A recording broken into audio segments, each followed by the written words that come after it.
eh, digamos, estos diagnósticos o estas etiquetas que se colocan, ¿no?, a los usuarios y consultantes, muchas veces tratan de encerrar al paciente en una serie de conductas, a pesar que no cumpla todos los criterios. Por ejemplo, para un trastorno de ansiedad, para un trastorno de depresión. Y también lo que se ha observado en las investigaciones es que este enfoque categorial tiene baja eficacia en la intervención. ¿Okay? Al momento de hacer las intervenciones son muy inestables. Y luego, digamos, en respuesta a este enfoque categorial, surge lo que es el enfoque dimensional.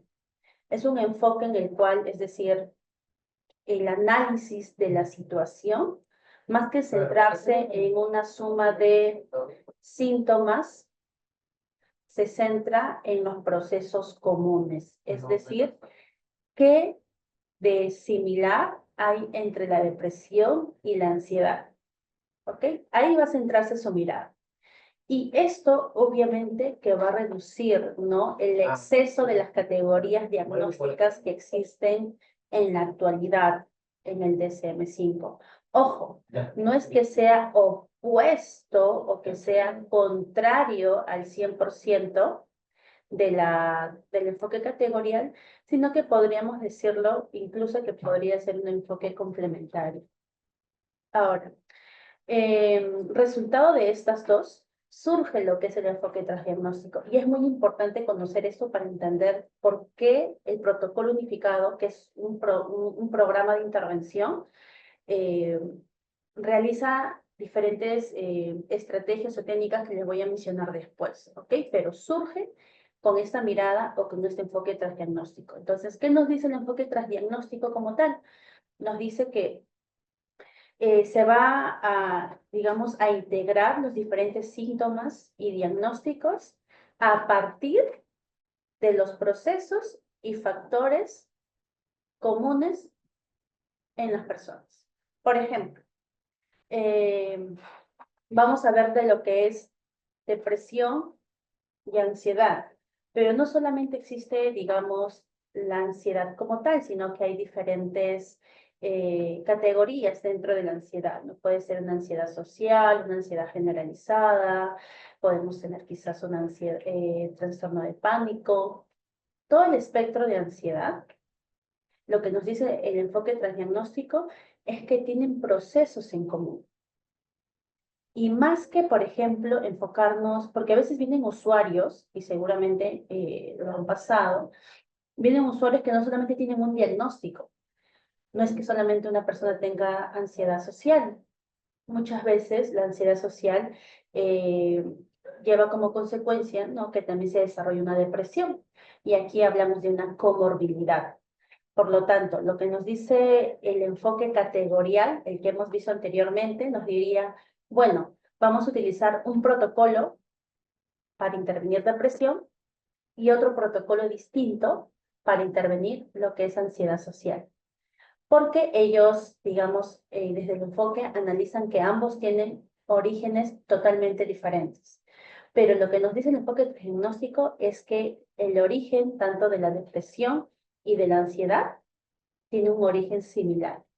Por lo tanto, no es necesario utilizar dos protocolos diferentes para cada diagnóstico, sino que con un solo protocolo podemos intervenir depresión, ansiedad social, si por ahí también hay un tema de agorafobia, se puede intervenir una gama más amplia de trastornos o de, bueno, de desafíos que está teniendo la persona, ¿no?, en su vida cotidiana. Por lo tanto, una vez dicho esto, cuando hablamos específicamente del enfoque diagnóstico de los trastornos emocionales, uno, es muy común encontrar una elevada tasa de comorbilidad entre la depresión y la ansiedad, como les decía hace unos momentos. No es típico encontrar solamente una persona que tenga depresión y punto. El común denominador, o lo que nos dice tanto las investigaciones y también dentro de la práctica clínica, es que los usuarios generalmente van a padecer diferentes situaciones, o por así decirlo, si nos vamos técnicamente, diferentes trastornos, ¿no? Entonces, frente a esta alta comorbilidad, incluso, ¿no? Hay un dato, más del 50% de los pacientes con diagnóstico de depresión también presentan al menos un trastorno de ansiedad y viceversa. Hay una alta comorbilidad con depresión y ansiedad, ¿no? Teniendo en cuenta todo el espectro de la ansiedad. Y esto, obviamente, ustedes se preguntarán, ya que hay una alta asociación, comorbilidad, ¿a qué se debe? Y bueno, justamente es porque comparten una etiología en común, es decir, las causas son similares. Desde el enfoque diagnóstico, se determina de que las causas, probablemente hay muchos factores que coinciden para que se desarrolle ambas a la vez. Y otra característica es que hay un déficit generalmente en las habilidades de regulación emocional, tanto en personas con depresión y en personas con ansiedad. Generalmente hay un déficit en estas habilidades, ¿no? Para afrontar los desafíos de la vida cotidiana. Muy bien. Este término de etiología de los trastornos emocionales es muy importante tenerlo en cuenta porque nos permite comprender por qué solamente es en algunos casos necesario utilizar un protocolo para intervenir diferentes trastornos.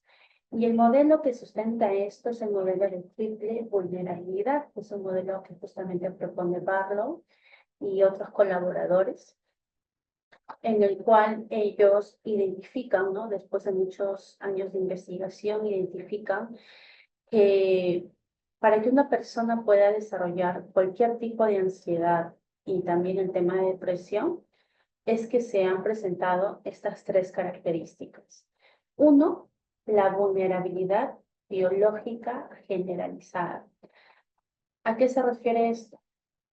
Barnum y colaboradores mencionan que la vulnerabilidad biológica es la predisposición genética que tenemos cada uno de nosotros para desarrollar algún trastorno emocional.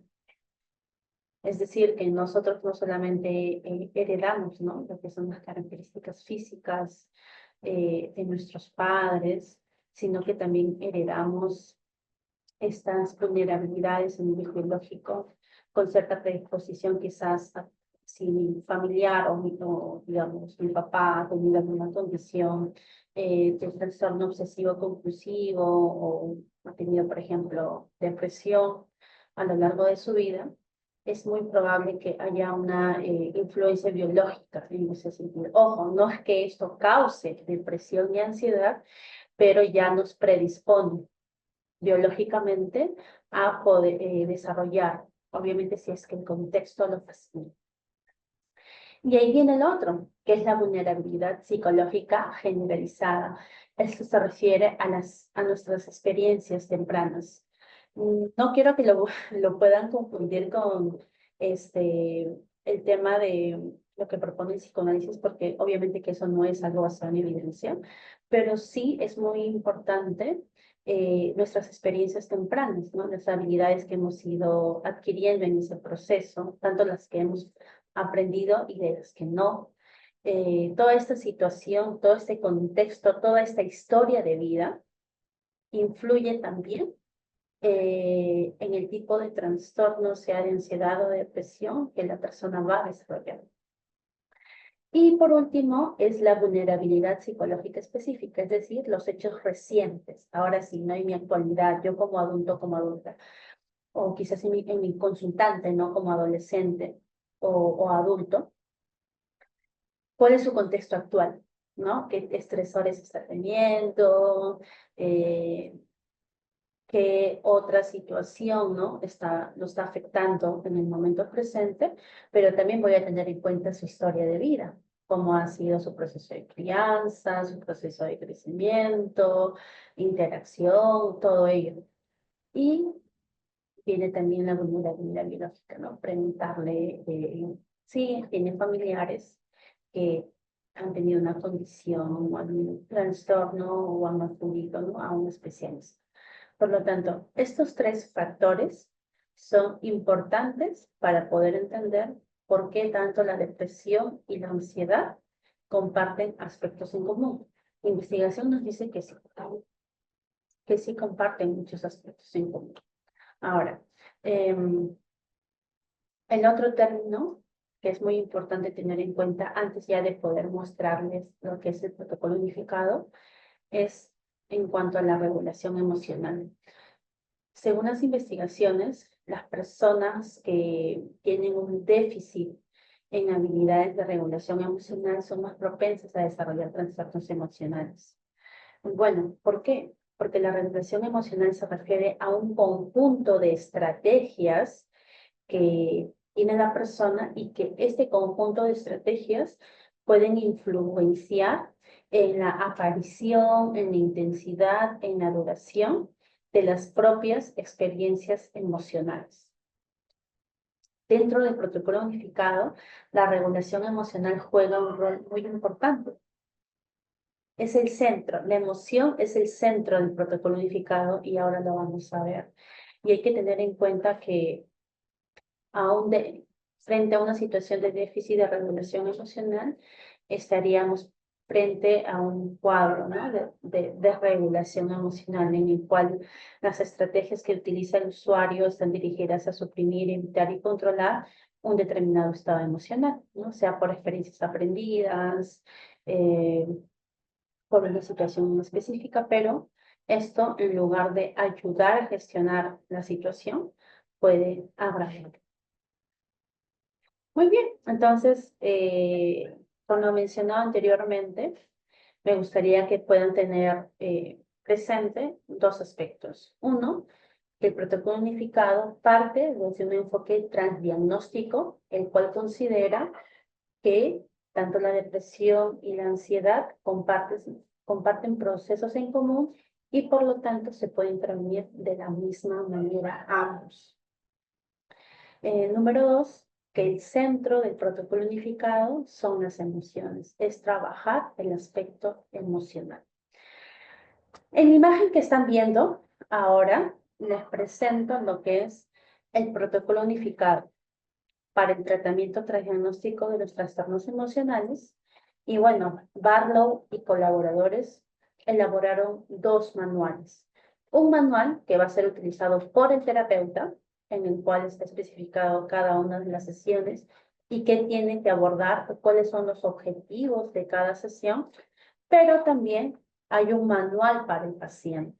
Es decir, una vez que se inicia el tratamiento, el paciente tiene un libro, por así decirlo, o un manual en el cual van a estar especificadas, ¿no?, a modo de recordatorio, cada una de las sesiones, cada uno de los materiales que se utilice dentro de la sesión y también algunas actividades adicionales. Y ambos trabajan, ¿no?, con el terapeuta para guiarse qué es lo que va a hacer en cada sesión, porque ya todo está especificado, cuáles van a ser los objetivos. Y bueno, el paciente también ya está anticipado qué se va a ir trabajando en cada sesión. Ahora, hay que tener en cuenta que esta intervención puede que no se adapte a todos los usuarios. Eso va a depender ya de la evaluación, ¿no?, del proceso de evaluación que vamos a hacer nosotros, las entrevistas, la explicación de algunas pruebas y analizar algunos aspectos en específico. Pero si es que el paciente está apto, se puede aplicar el protocolo unificado o si no, trabajar de una manera más, digamos, individualizada, en el sentido de que lo que voy desarrollando en cada sesión lo voy adaptando específicamente a las necesidades de mi consultante o del usuario. En cambio, el protocolo unificado ya te da toda la ruta de lo que tú vas a trabajar, desde tu primera sesión hasta la última sesión. Muy bien. El protocolo unificado de Barlow está compuesto por 8 módulos, ¿ok? Estos 8 módulos van a tener objetivos en específico. Por ejemplo, el módulo 1 se enfoca en trabajar, es decir, en las primeras sesiones se va a enfocar a trabajar en el establecimiento de objetivos y mantener la motivación. Ahorita les voy a explicar a detalle cada uno de los módulos, pero si se dan cuenta, en el módulo 8 se culmina justamente con una etapa de reconocer los logros y planificar el seguimiento que se va a hacer al consultante luego de la aplicación de cada uno de los módulos. Hay que tener en cuenta que el protocolo unificado es un protocolo que está orientado para población adulta, eh, que puede contarse desde los 18 en adelante, ¿okay? Que aborda los diferentes aspectos de la ansiedad o del espectro de la ansiedad, desde el trastorno de ansiedad generalizada, ansiedad social, agorafobia, trastorno del pánico. No aborda lo que es fobias, ¿ok? Porque las fobias tienen ya un tipo de intervención bastante definida, ¿no? De enfoque conductual, pero aquí lo que se excluye sí son las fobias, pero sí los demás espectros de la ansiedad y bueno, lo que es la depresión mayor. En estos módulos, son módulos que se van a ir planteando al usuario y si se dan cuenta, hay 3 módulos que están resaltados en negro. El módulo 1, el módulo 2 y el módulo 8. Es porque en estos módulos, ¿ok? Más que nada es la parte psicoeducativa, ¿ok?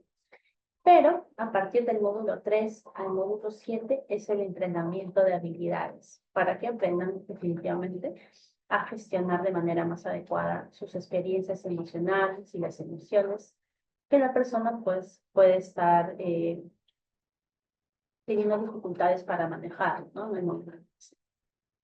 Ahora, en cada uno de los módulos del protocolo unificado se aplica una prueba de ansiedad y se aplica una prueba de depresión. Y de esta manera también se va realizando un seguimiento al usuario, ¿no?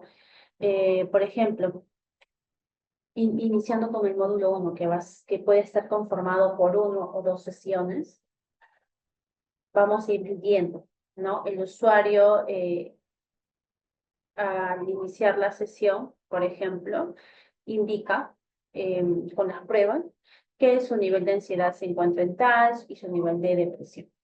Y luego vamos al módulo 2. Y así, en cada módulo se va realizando un seguimiento de los niveles de ansiedad y depresión.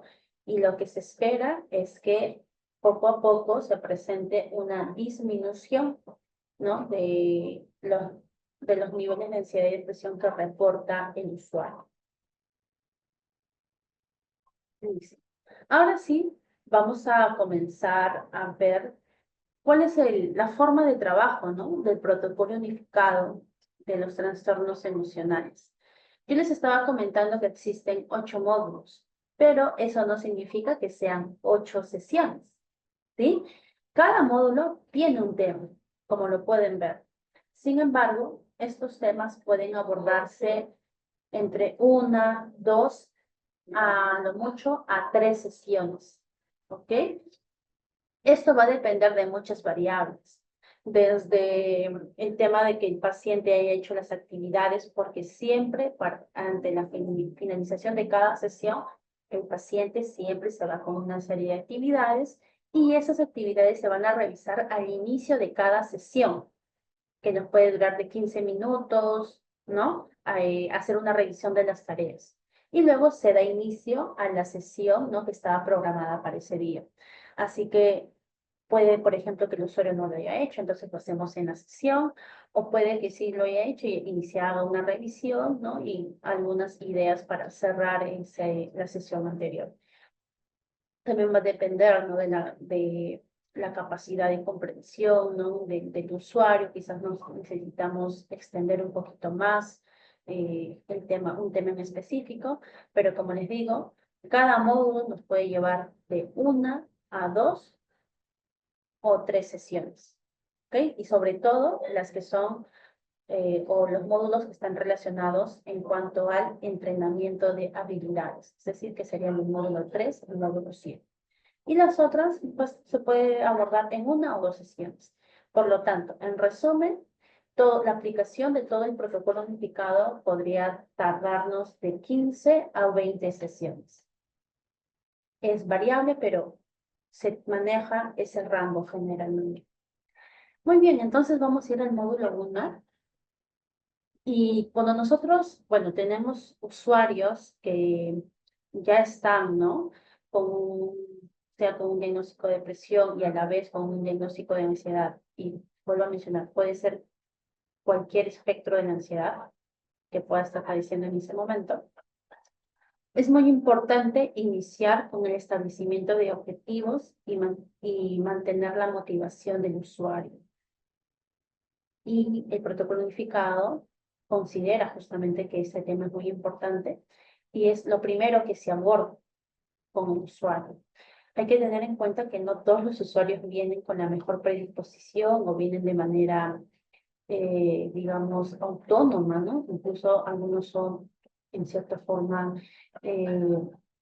llevados por un familiar o puede ser por la pareja o por los hijos. Entonces, por eso no solamente trabajamos en el establecimiento de objetivos, sino que también trabajamos y mantenemos la motivación del usuario. En este primer módulo, que puede durar 1 o 2 sesiones, lo que se va a trabajar es la parte psicoeducativa, ¿no? Les vamos a hablar sobre la motivación, sobre la importancia de la motivación y también vamos a identificar cuáles son aquellas barreras que pueden, en cierta forma, perjudicar, ¿no?, al usuario para que puedan continuar en las sesiones o en el desarrollo de las actividades. Y eso lo tenemos que saber desde un primer momento. Luego también, como parte del proceso de motivación, es realizar con el usuario una valoración de los costos de cambiar, pero también del beneficio, ¿no?, de sumarme y de comprometerme a cambiar. Y para eso se utiliza lo que es una herramienta que propone Barlow, que es la hoja de balance decisional. Aquí yo les he puesto un ejemplo, ¿no?, para que se pueda entender un poquito más. Y es aquí justamente donde se le hace una serie de preguntas al usuario para que él pueda también notar que no solamente, digamos, va a ser algo costoso, y no me refiero por la parte económica, sino que va a requerir mucho esfuerzo, ¿no?, asistir a terapia, sino que también puede haber lo otro que muchas veces no notan los pacientes en un primer momento, de qué puedo ganar yo asistiendo a terapia, qué cambios o qué beneficios voy a tener en mi vida, si es que me comprometo en este proceso de terapia, me comprometo con las actividades y permanecer hasta la finalización, ¿no?, del protocolo. Se hace esto con el usuario y luego también se trabaja lo que es el establecimiento de objetivos, porque tenemos que darle un norte al usuario. No solamente de que, bueno, por lo que veo, ¿no?, hay un tema de ansiedad social, hay un tema de depresión, entonces vamos a comenzar a trabajar de esta manera, sino que también debemos dar un espacio a que el usuario pueda plantear, ¿no?, qué es lo que él quisiera lograr, qué quisiera conseguir durante el tratamiento. Y se va estableciendo una lista de objetivos. Y es un poquito similar a lo que se hace en activación conductual. Es decir, por ejemplo, ¿no?, a mí me gustaría tener más amigos. Ok, ese es un objetivo todavía muy general, ¿no?, muy ambiguo, o incluso podría tener cierta semejanza con un valor, ¿no? El valor para mí es tener amistades.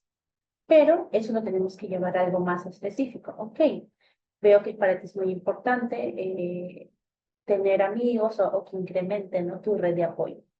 Ahora, ¿qué podríamos hacer o qué acciones en específicas podrías hacer para que puedas conseguir esto que tú quieres?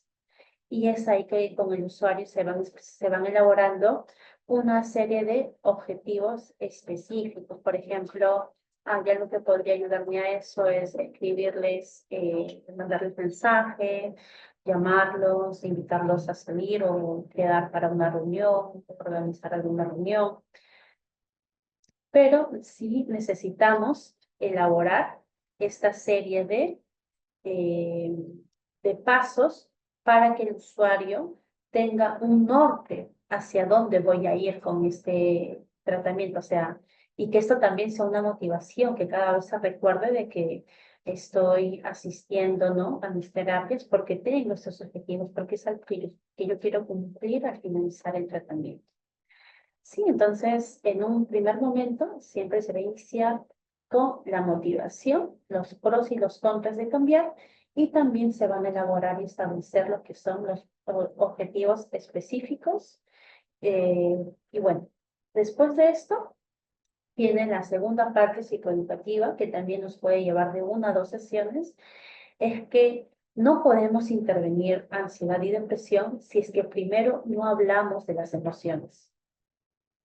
Si es que primero no les explicamos al usuario qué significa, por ejemplo, tener una emoción, por qué surge una emoción, cuál es la función y el objetivo de una emoción. Todo esto tenemos que hablarlo antes de empezar a implementar las diferentes estrategias. Y muchas de ellas, y las vamos a ver ahora, están relacionadas mucho con el aspecto conductual, hacer las exposiciones, enfrentarte a aquello que tú tienes. Pero para que el paciente lo haga, necesita primero tener la información. Y bueno, entonces en este módulo vamos a enfocarnos entre 1 a 2 sesiones a hablar sobre ello. Vamos a definir, por ejemplo, cada una de las emociones, ¿no? Sobre todo las emociones más, más recurrentes. El miedo, ¿qué es el miedo? ¿Cuál es la función del miedo, de la ansiedad? Hablamos quizás de la tristeza o del enojo. Definir cada una y que puedan entender cuál es la función de cada una de estas emociones. Y a su vez, lo que también se trabaja es que el paciente pueda comprender que su experiencia emocional tiene 3 componentes. Y aquí ya empezamos a hacer la introducción, ¿no? Que cada experiencia emocional, desde la perspectiva diagnóstico de protocolo de Barlow específicamente, hablamos de que cada experiencia emocional está compuesta por 3 componentes. Lo que pienso, lo que siento y lo que hago. Y se enseña al usuario a que pueda registrar la información tanto dentro de la sesión y luego cuando finaliza la sesión y se le manda la actividad para poder revisarla en la siguiente sesión, él va registrando, ¿no?, cada uno de estos componentes. Y que todo esto forma parte de una experiencia emocional. Es decir, cada vez, por ejemplo, que yo siento mucha ansiedad, ¿no? O cada vez que salgo a la calle, eh, tengo mucha ansiedad, no solamente siento ansiedad, que sería la sensación, el sentimiento, la emoción, sino que también la ansiedad está asociado a sensaciones físicas, que es lo que específicamente siente mi cuerpo. Me paralizo, me pongo rígido, pero también aparecen emociones y también hay cosas que yo realizo. Y el usuario poco a poco se va familiarizando, ¿no? Y va observando ya su experiencia emocional desde una mirada diferente. Muy bien, seguimos entonces. Luego de eso, de que ya hemos finalizado con este proceso, digamos, de psicoeducación sobre motivación y la parte emocional, ya empezamos con el entrenamiento de la primera habilidad. La primera habilidad es la conciencia centrada en el momento presente. Esto también puede tomarnos de 1 a 2 sesiones y es aquí en el cual se enseña al usuario a que empiece a cultivar esta habilidad de observar sus propias experiencias emocionales, que no asuma una posición de juicio o crítica frente a lo que siente, ya que es muy usual tener usuarios que cuando tienen, por ejemplo, o están frente a una situación que les genera ansiedad, es como eh, se anticipan demasiado a lo que podría pasar, ¿no? Minutos después o momentos después, y dejan o se desconectan del momento presente. Y eso, digamos que es peligroso porque pierden la información de lo que está ocurriendo en el momento presente. Y esto podría llevarlos a realizar conductas de evitación, ¿no? Porque pierden de contexto toda la información del momento presente.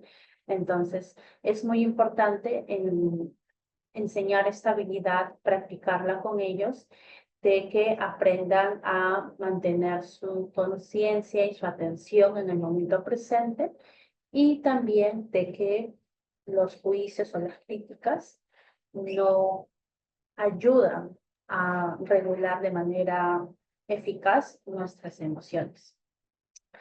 Por ejemplo, ¿no? Aquí se le dan muchos registros a los usuarios para que puedan ir anotando, ¿no? Por ejemplo, hoy me duché y mientras me duchaba noté que el agua era caliente, el aroma del jabón y todo eso.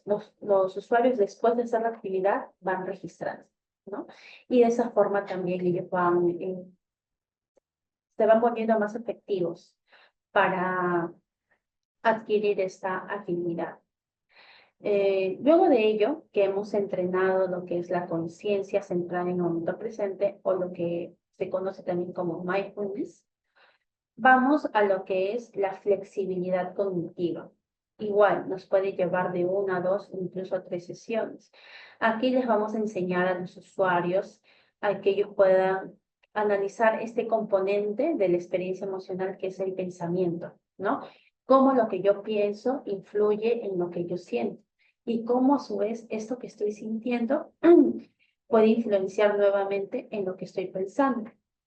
También uno de los objetivos de lo que se trabaja aquí es que el usuario aprenda a identificar cuáles son estos pensamientos automáticos que muchas veces no se dan ni siquiera cuenta o no son conscientes de que tienen estos pensamientos o ciertas creencias, pero en este módulo justamente se aborda esto y eh, se busca que pueda lograrse una flexibilidad cognitiva y que de esta forma esta flexibilidad cognitiva les ayude a gestionar, ¿no? Las diferentes situaciones de ansiedad o depresión que están pasando en ese momento. Una vez que hemos abordado los pensamientos en este módulo, vamos a centrarnos ahora a la parte conductual. Por ejemplo, el tema de evitación emocional. Es muy usual que los pacientes, cuando están frente a algo que temen, quieran huir, porque es una conducta muy natural. Y es algo que también tenemos que hablar con el usuario, de que cuáles serían los pros y los contras de constantemente evitar situaciones que me generan desagrado y cuáles podrían ser las ganancias, ¿no? que yo podría obtener si me enfrento a esta situación. Y como se van a ir dando cuenta, ya vamos preparando terreno para hacer los procesos de exposición, que es algo que justamente suele tener un nivel de desafío muy grande con los usuarios, como les decía, ¿no? Generalmente, y por eso van a sesión, ¿no? Porque generalmente están evitando cosas, pero el objetivo es que ellos puedan exponerse a aquello que temen.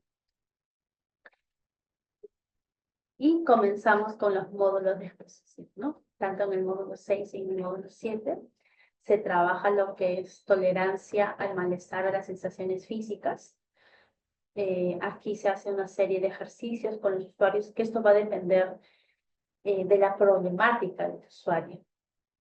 pero sí el módulo se centra en que el consultante pueda exponerse a aquello que teme y se va haciendo un registro de las sensaciones físicas.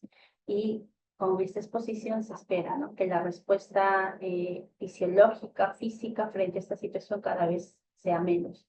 Si comencé con un nivel de ansiedad de 9 y con una sensación física con una intensidad de 9, lo que se busca es que esto poco a poco vaya bajando y que yo tolere cada vez más este malestar o esta sensación física que me genera determinada situación.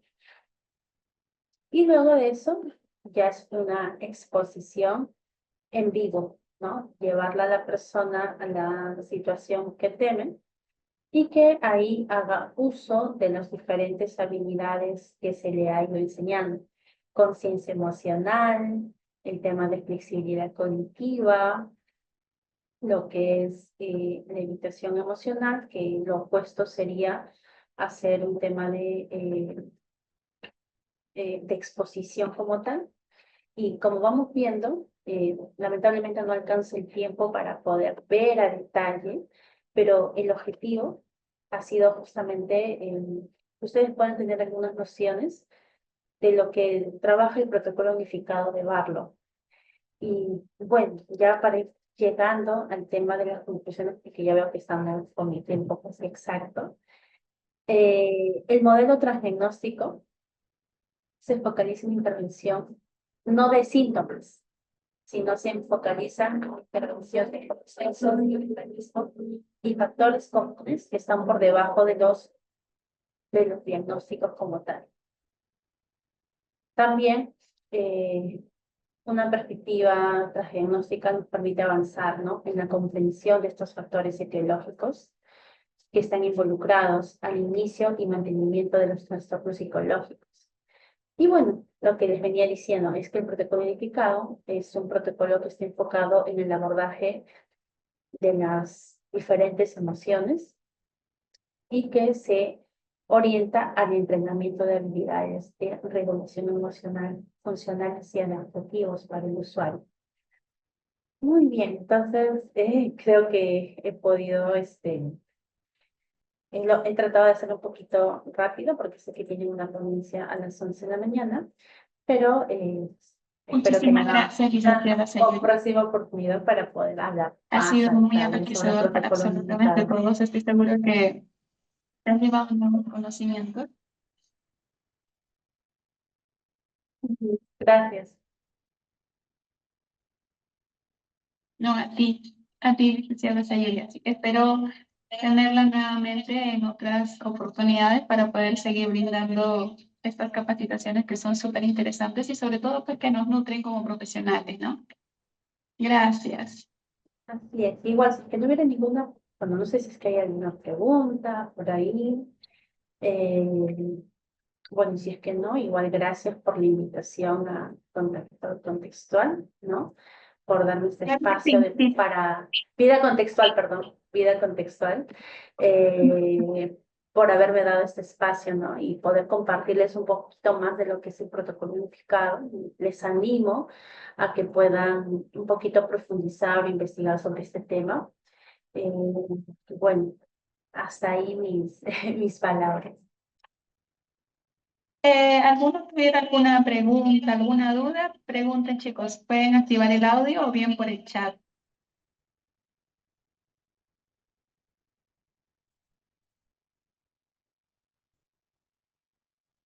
Tengo una consulta. ¿Sí o sí se tiene que seguir módulo por módulo? ¿Se tiene que respetar eso o se puede pasar de un módulo 1 a un módulo 3, por ejemplo? Eh, bueno, lo que plantea Barlow es que sí se tienen que seguir todos los módulos. Donde puede haber una flexibilidad es en la cantidad de las sesiones. Puedo aplicar todo eso en una sola sesión o si gusto puede extenderlo un poquito más.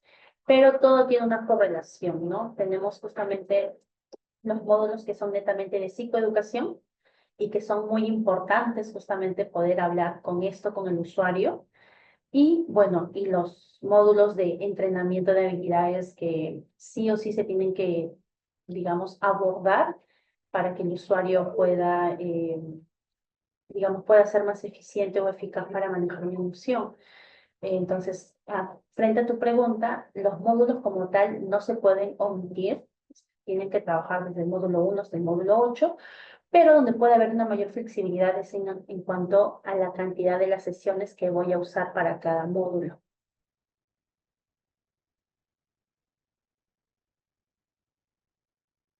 Gracias. Gracias. ¿Alguno de ustedes tiene alguna pregunta, alguna consulta, alguna duda? Esta es su oportunidad para poder clarificar sus dudas. Hola, muy buenos días. Mi nombre es Tania Osnaya, yo sí tengo una duda. Hace un ratito la ponente decía que pues es importante módulo tras módulo ir realizando una evaluación al respecto de depresión y ansiedad. Entonces, nada más para saber si en el propio protocolo se propone como algún tipo de instrumento o herramienta, Ajá. o si o si proponen como buscar alguna herramienta externa. ¿Qué se utiliza para esta evaluación? ¿Qué tal, Tania? Gracias por tu pregunta. Sí, efectivamente, en el módulo, perdón, en el protocolo unificado de Barlow, sí, ahí está justamente los instrumentos, tanto para ansiedad y depresión, que han sido elaborados justamente, ¿no? Para ser usados en la aplicación del protocolo unificado. Así que si gustan, yo les puedo compartir el protocolo, no les puedo enviar a los organizadores del evento para que solo puedan compartir a los asistentes y puedan ir revisando un poquito más de detalle. Y ahí efectivamente están los dos instrumentos que ellos proponen, que se puede utilizar sesión tras sesión para hacer el seguimiento. También he observado en otras investigaciones, muy aparte, ¿no?, de lo que realiza el doctor Barlow, utilizan otros instrumentos como el GAR-7, que es un screening, y el PH9 también para hacer un seguimiento, ¿no?, del usuario. Pero si netamente me preguntas por el tema del protocolo, Barlow da dos instrumentos para que se pueda hacer con ello el seguimiento sesión tras sesión. Muchísimas gracias. Gracias a ti por tu pregunta.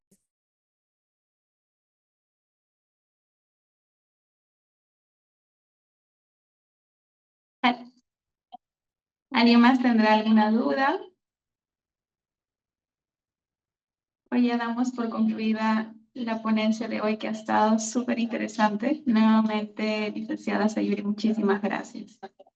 Gracias. Y a todos los asistentes también. Sé que es súper temprano, siendo domingo, pero gracias, sí, gracias a todos. No, a ti y a todos los que están acompañándonos hasta el momento. Así que nos